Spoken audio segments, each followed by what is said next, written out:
and any threats on diplomats' lives are unacceptable. As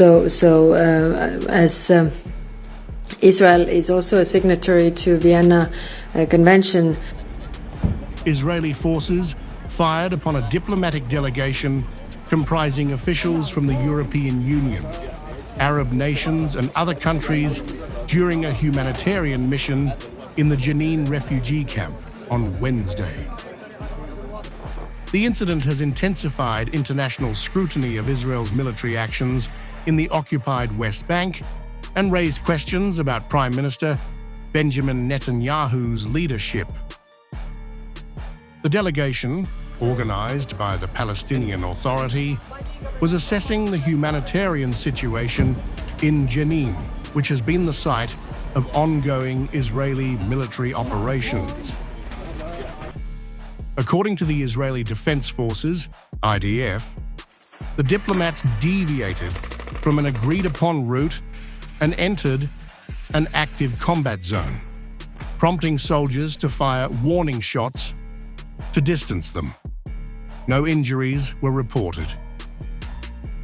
However, the Palestinian Authority condemned the incident as a deliberate attack on unarmed officials.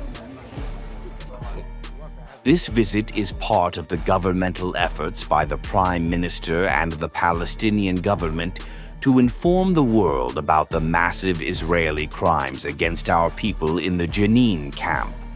We hope that this visit will have political and humanitarian dimensions, especially in view of the urgent need to cease the aggression and ensure the return of the forcibly displaced people. It is also necessary to support the efforts to provide alternative housing for the displaced, to preserve their human and national dignity, and to provide them with relief worthy of their sacrifices.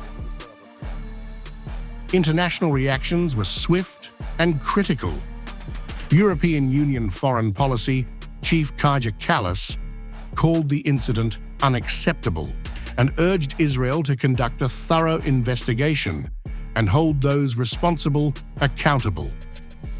I heard about the incident in Jenin today where Israel Defense Forces shot warning shots, but still shots at a group of diplomats approaching the refugee camp within the visit organized by the Palestinian Authority.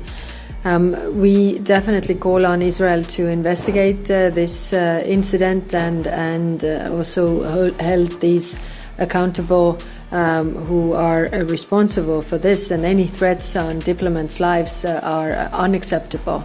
As Israel is also a signatory to Vienna Convention, has the obligation to guarantee the security of all foreign diplomats. So I think this is important.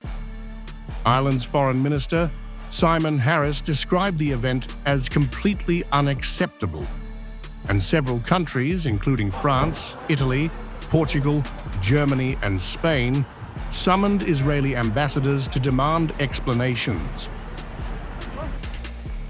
The incident adds to the growing international condemnation of Israel's military operations in Gaza and the West Bank.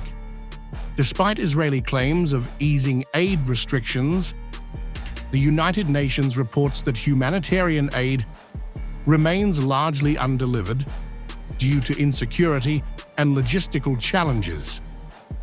What comes to condemning the action, then we have been also stating from the European Union side. I mean, even yesterday, very strong statements regarding the humanitarian aid blockage that has to stop.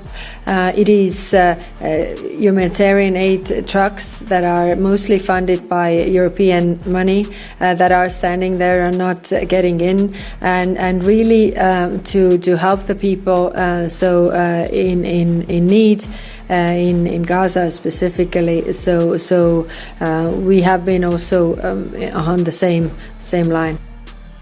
Doctors Without Borders criticized the minimal aid allowed into Gaza as a deceptive attempt to appear compliant while ongoing starvation looms. Prime Minister Netanyahu has defended the military campaign, stating that Israel will maintain security control over Gaza after the current offensive. He asserted that tens of thousands of Hamas militants have been eliminated since the war began on October 7, 2023. We have a very organized plan.